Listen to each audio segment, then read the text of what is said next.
উত্তর চব্বিশ পরগনার বসিরহাট মহকুমার সন্দেশখালীর বেরমজুর আবারও খবরের শিরোনামে। বেরমজুর গ্রামের নির্যাতিতা কিশোরী শনিবার রাতে সিবিআই এর অস্থায়ী ক্যাম্পে শ্লীলতাহানি এবং ধর্ষণের চেষ্টার অভিযোগ দায়ের করেন। সিবিআই এর পক্ষ থেকে 3 জনের মহিলা একটি কমিটি গঠন করা হয় তদন্তের সুবিধার্থে। পাশাপাশি এই নির্যাতিতা কিশোরীর জবানবন্দি নেওয়া হয় গতকাল রাতে। এদিকে সন্দেশখালী থানা তদন্তে নেমে ইন্দ্রজিৎ সাউ নামে এক যুবককে গ্রেফতার করা হয়েছে। ওই যুবককে আজ বসিরহাট মহকুমা আদালতে তোলা হলো। এ বিষয়ে আমরা আরো বিস্তারিত জানবো আমাদের প্রতিনিধি সিরাজুলের কাছ থেকে। সিরাজুল, আবারও এক নির্যাতিতা কিশোরের অভিযোগ দায়ের হলো সিবিআই এর কাছে।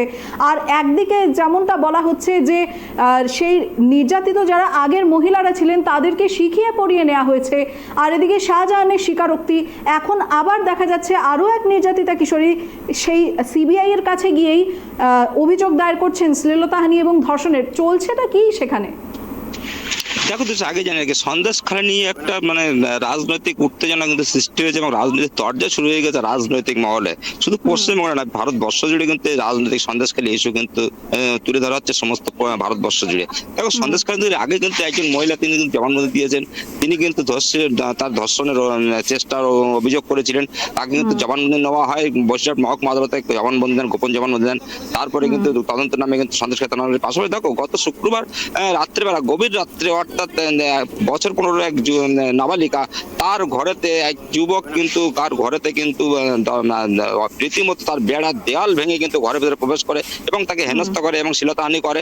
পাশাপাশি যে অভিযোগ তুলছে তাকে কিন্তু জোরপূর্বক ধর্ষণ করার চেষ্টা করা হয়, এমনটা কিন্তু অভিযোগ তুলেছেন। পাশাপাশি দেখো কাল কিন্তু প্রিয়াঙ্কা টিবরিওয়াল সেখানে কিন্তু সন্দেশখালী যান এবং একাধিক মানুষের সঙ্গে কথা বলেন এবং সেখানে অভিযোগ শোনেন।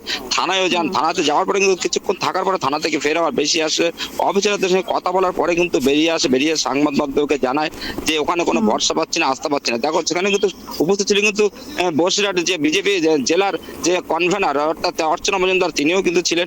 সেই মহিলা, অর্থাৎ সে মহিলা জবানবন্দি দিয়েছিলেন গতদিনে, কিন্তু যে আগে যে হস্তিতানা চেষ্টা অভিযোগ উঠেছিল সেটাকে নিয়ে কিন্তু প্রিয়াঙ্কা টিবরিওয়াল সিবিআই যে অস্থায়ী ক্যাম্প হয়েছে ধামাখালীতে সেখানে কিন্তু তিনি অভিযোগ করেছেন। গতকাল রাতে কিন্তু সেই সন্দেশখালীতে অর্চনা মজুমদার এই 15 বছরের নাবালিকা তাকে কিন্তু নিয়ে সন্দেশখালী থানায় যান অভিযোগ করবেন বলে। দেখো সন্দেশখালী থানার উপর তারা কিন্তু ভরসা করতে পারেনি।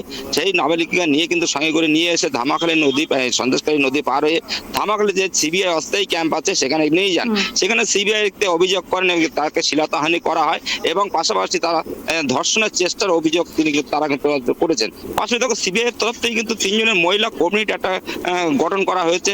সেখানে কিন্তু তারা কিন্তু তদন্ত করবেন এবং ওই যে নাবালিকা, বছর 15 নাবালিকা, তার কাছ থেকে জবানবন্দি নেন। জবানবন্দি নেওয়ার পরে গতকাল দেখো সন্দেশখালীতে যে অভিযোগ হয়েছে সেই অভিযোগের ভিত্তিতে সন্দেশখালী থানার পুলিশ কিন্তু ইন্দ্রজিৎ সাউ নামে এক যুবককে কিন্তু গভীরতায় গ্রেপ্তার করে। গ্রেপ্তার করার পরে পাশাপাশি কিন্তু তাকে আজ বসিরহাট মহকুমা আদালতে তোলা হয়েছে। দেখো সন্দেশখালী একের পর এক বিক্ষোভ, একদিকে জোর করে জমি দখল, একদিকে সাদা কাগজের সই, এদিকে নারী নির্যাতন, এদিকে ধর্ষণ চেষ্টা, এদিকে শ্লীলতাহানি, একের পর এক ইস্যু কিন্তু সন্দেশখালী থেকে উঠছে।